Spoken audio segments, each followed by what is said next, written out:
नमस्ते दोस्तों, आप सभी का स्वागत है आपके अपने चैनल पर। आयुर्वेदा के 3 मुख्य दोष के बारे में जानेंगे। वात, पित्त, कफ को कैसे संतुलित रखें, योग, प्राणायाम और आहार की मदद से उसके बारे में हम आज सीखने वाले हैं।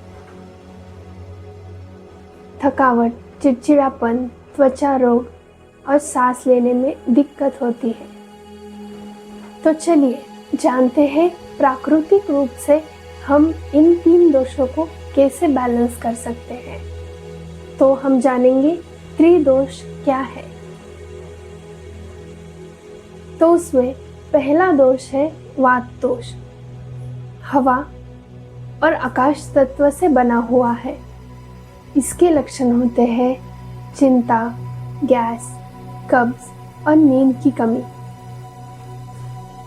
इससे जोड़ों में दर्द और सूखापन महसूस होता है। अगला दोष है पित्त दोष, जो अग्नि और जल तत्व से बना हुआ है। इसके लक्षण हैं एसिडिटी, जलन और चिड़चिड़ापन।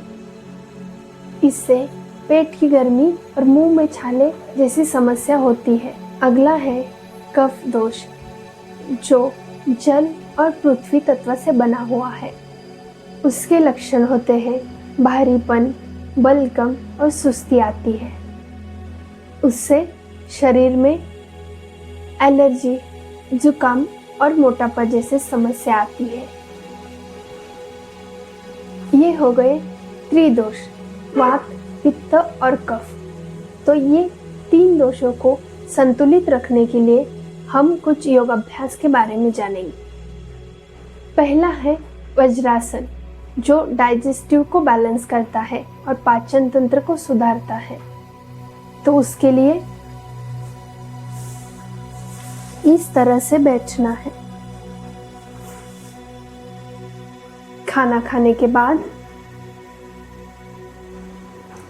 ऐसे ही 10 मिनट के लिए बैठे रहेंगे। नॉर्मल सांस लेनी है।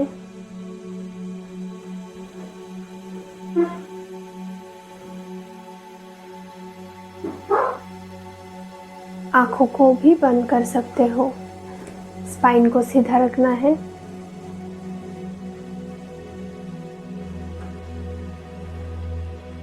किसी को भी बैठने में कुछ दिक्कत होती हो तो यहाँ पर कुशन भी लगा सकते हो।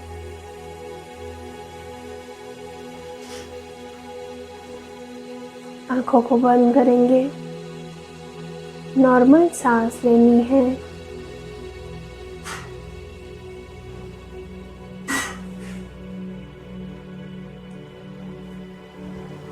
अगला आसन है सेतुबंधासन। वात और पित्त दोष के लिए बहुत ही लाभकारक आसन है। उससे रीढ़ की हड्डी मजबूत होती है और पाचन तंत्र में सुधार आता है। तो किस तरह से करना है? नीचे मैट पर लेट जाओ।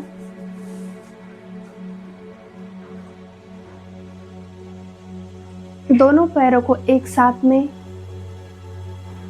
दोनों हाथों से एंकल को पकड़ेंगे। शोल्डर को अंदर की ओर रोटेट करेंगे। और अब बोलने के बाद स्पाइन से इस तरीके से ऊपर आना है।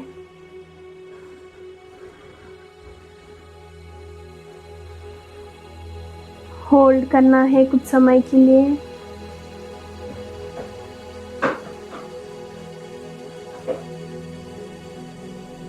रिलैक्स। अगला आसन है बालासन, जो पित्त और कफ दोष को बैलेंस करता है,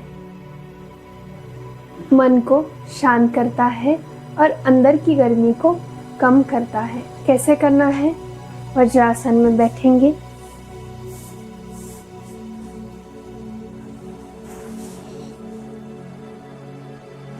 सांस लेते हुए दोनों हाथों को ऊपर उठाना है। कुछ समय के लिए इसी स्थिति में होल्ड करेंगे।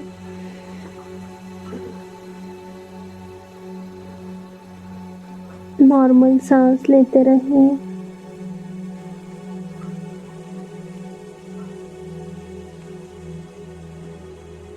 अगला आसन वात दोष में लाभकारक है। शरीर को लचीलापन और संतुलित करता है। तो कौन सा आसन है? ताड़ासन और त्रिकोणासन। तो हम करके देखेंगे। दोनों हाथों को ऊपर उठाएंगे इस तरीके से, ऊपर की ओर दोनों हाथों को खींचना है। नॉर्मल सांस लेते रहें।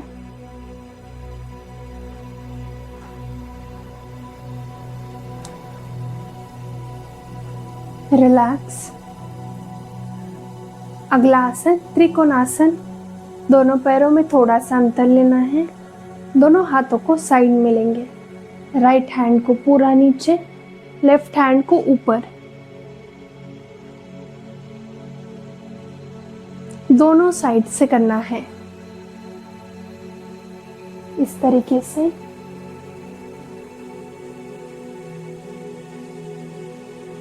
रिलैक्स। धीरे से रुक जाएंगे।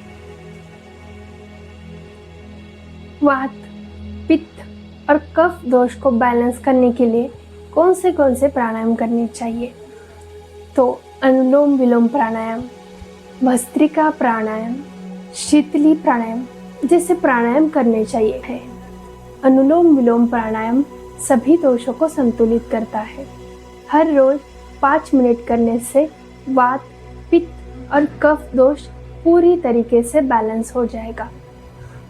अगला प्राणायाम है शीतली प्राणायाम, जो शरीर में बढ़ी हुई गर्मी को यानी कि पित्त दोष को शांत करता है और कूल करता है। अगला प्राणायाम है भस्त्रिका प्राणायाम, जो कफ दोष में राहत देता है, यानी कि भस्त्रिका प्राणायाम हमारे शरीर को एक्टिव करता है, बलगम और भारीपन को दूर करता है। पहला प्राणायाम है अनुलोम विलोम। उसके लिए लेफ्ट हैंड को नीचे नीज पर रखेंगे। राइट हैंड से फर्स्ट और सेकंड फिंगर को फोल्ड करना है और थंब फिंगर से राइट नासिका को पूरी तरीके से बंद करेंगे। लेफ्ट नासिका से सांस अंदर लेनी है, होल्ड करना है। दोनों नासिका को बंद करेंगे और धीरे से राइट नासिका को खोलते हुए सांस को बाहर छोड़ेंगे। जहां से सांस बाहर छोड़ी वहीं से सांस फिर से अंदर लेनी है, होल्ड करना है और दूसरे नासिका से सांस को बाहर छोड़ना है। ऐसे ही कंटिन्यू करते रहे।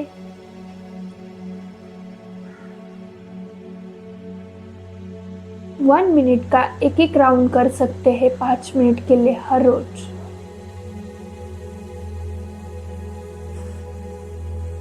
इस तरह से अनुलोम विलोम प्राणायाम करेंगे। अगले प्राणायाम की ओर बढ़ते हैं। अगला वाला प्राणायाम है शीतली प्राणायाम। उसके लिए ऐसे जीभ को बाहर निकालना है और फोल्ड करना है इस तरह से, और फोल्ड करने के बाद वहां से सांस अंदर लेनी है और धीरे करते हुए सांस को बाहर छोड़ेंगे। ऐसे हम 3 बार करेंगे।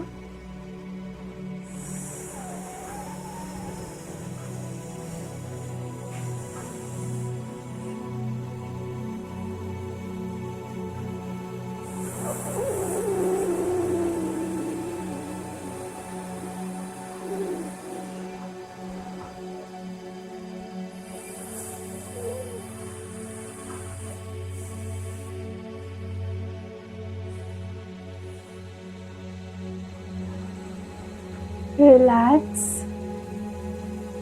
आपको ठंडा फील हो रहा होगा। इसे पित्त दोष में बहुत ही असरदार प्राणायाम माना जाता है। अगले प्राणायाम की ओर बढ़ते हैं। अगला वाला प्राणायाम है भस्त्रिका प्राणायाम, जिससे हमारे सांस एक्टिव होती है और बलगम और भारीपन को कम करता है। ये वाला प्राणायाम कफ दोष में बहुत ही लाभकारक प्राणायाम है। तो जानेंगे कैसे करते हैं। दोनों हाथों की ऐसे मुट्ठी करनी है। सांस लेते हुए दोनों हाथों को ऊपर उठाएंगे इस तरीके से, सांस छोड़ते हुए नीचे लेकर आएंगे। कंटिन्यू करना है इस तरीके से।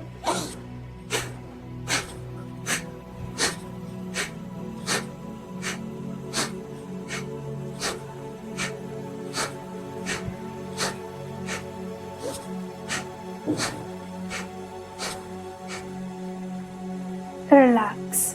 इस तरीके से 1 मिनट का राउंड करेंगे।